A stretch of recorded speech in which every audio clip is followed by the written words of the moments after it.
મારા વાલા પ્રિયો, તમે કેમ છો? તમે ઠીક છો ને? પસાર કરવામાં મદદ કરશે તેવા એક અદ્ભુત પ્રભુ તે છે. તો પછી શા માટે ડરવું જોઈએ? આજે પણ પરમેશ્વર તમારી બધી મુશ્કેલી દૂર કરશે અને તેથી નિરાશ થશો નહીં. પરંતુ એક પ્રાર્થના છે જે તમારે કરવાની જરૂર છે. તે પ્રાર્થના શું છે જાણો છો? ગીતશાસ્ત્ર 108 અને તેની 12મી કલમની અંદર જુઓ. હે ઈશ્વર, અમને અમારા શત્રુઓ સામે મદદ કરો. અમને મદદ કરો. લોકો તરફની મદદ નકામી છે. માણસો તમને મદદ કરશે, તમે આમ વિશ્વાસ કર્યો હતો. તે સાચું છે, તેઓ મદદ કરવાનો પ્રયાસ કરે છે, પરંતુ તે તેમના હાથની પહોંચની બહાર હતો ને તેમને મદદ કરી શક્યા નહીં. તે મારી પહોંચની બહાર છે, હું મદદ કરી શકતો નથી. શું તેમણે આમ કહ્યું? અને શું તમે હવે એક મુશ્કેલી પરિસ્થિતિમાં ફસાયા છો? એવી પરિસ્થિતિ જ્યાં કોઈ પણ તમને મદદ કરી શકશે નહીં. મારી સમસ્યા હવે મોટી થઈ ગઈ છે. મારું દેવું તે વધી ગયું છે.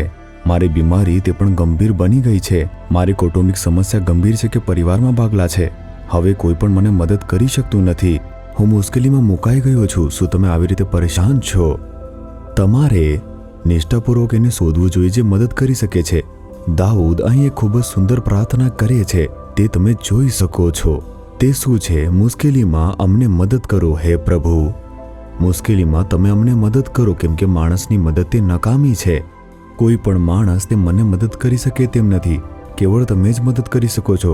જ્યારે તમે આ રીતે પ્રાર્થના કરો છો, પ્રભુ એક ચમત્કાર કરે છે. દાઉદ તે રાજા બન્યો હતો, ખબર છે ને? તે રાજા બન્યો તેની પહેલા, એટલે કે જ્યારથી તેણે મોટો વિજય મેળવ્યો હતો, ત્યારથી દેશનો જે બીજો રાજા તેના પર ઈર્ષ્યા કરતો હતો. તેણે દાઉદને રાજાનું પદ સંભાળી લેવાના ડરથી મારી નાખવાનો વિચાર કર્યો હતો. રાજાએ તેની બધી સેના ભેગી કરી અને તેને મારી નાખવાનો પ્રયાસ કર્યો હતો. દાઉદે કહ્યું, મારા અને મૃત્યુ વચ્ચે કેવળ 1 ફૂટનું જ અંતર છે. તે આ રીતે પીડાઈ રહ્યો હતો. દાઉદ આવી એક મુશ્કેલ ભરી પરિસ્થિતિમાંથી પસાર થયો હતો. તેને તેની યુવાનીમાં ઘણું બધું સહન કરવું પડ્યું હતું. એક સમયે તમે જુઓ, રાજાની સેનાએ તેઓએ તેને ઘેરી લીધો અને બસ આટલું જ. દાઉદ માટે બચવાનો કોઈ રસ્તો ન હતો. તે એક પર્વત પર ગયો અને સૈન્ય પર્વતને ઘેરી લીધું હતું. તેઓ તેને પકડવાના હતા. આવી એક મુશ્કેલ પરિસ્થિતિમાં હતો અને આવી એક સ્થિતિમાંથી જ્યાં કોઈ પણ તેને મદદ કરી શકતું ન હતું. આવા સમયે દાઉદ પરમેશ્વરને વિનંતી કરે છે કે મુશ્કેલીમાં અમને મદદ કરો, કારણ કે જે માણસ છે તેની મદદ તો નકામી છે. ઈશ્વરે તે પ્રાર્થના સાંભળી અને પછી શું થયું તમે જાણો છો? પડોશી દેશનો જે રાજા હતો તેણે તે દેશ ઉપર હુમલો કર્યો અને જ્યારે તે સમાચાર રાજાને મળ્યો ત્યારે તે રાજા દાઉદને છોડી દે છે અને કહે છે કે ચાલો આપણે દેશનું રક્ષણ કરીએ. અને આમ કહીને તે દુશ્મનો સામે યુદ્ધ કરવા માટે ગયો. જ્યારે તેઓ દાઉદને પકડવાના હતા ત્યારે ઈશ્વરે એક અદ્ભુત ચમત્કાર કરીને તેને બચાવ્યો. તેને તે મુશ્કેલમાંથી બચાવી લીધો. પ્રભુ તમારા માટે પણ કરશે. અરે આ મુશ્કેલીમાં કોઈ પણ મને મદદ કરી શકે તેમ નથી. શું તમે આવી પરિસ્થિતિમાં છો? પરેશાન થઈ રહ્યા છો? પ્રાર્થના કરો. પ્રાર્થના કરો કે હે પ્રભુ, મુશ્કેલીમાં અમને મદદ કરો. જે અમને મદદ કરવા માંગે છે તેઓ કરી શકતા નથી પ્રભુ. તેમની મદદ તે નકામી થઈ છે. મેં તમારા પર ભરોસો મૂક્યો છે. કેવળ તમે જ મને મદદ કરી શકો છો પ્રભુ. ખરા દિલથી પ્રાર્થના કરીને જુઓ. પ્રભુને તમારા માટે ચમત્કાર કરતા જોશો.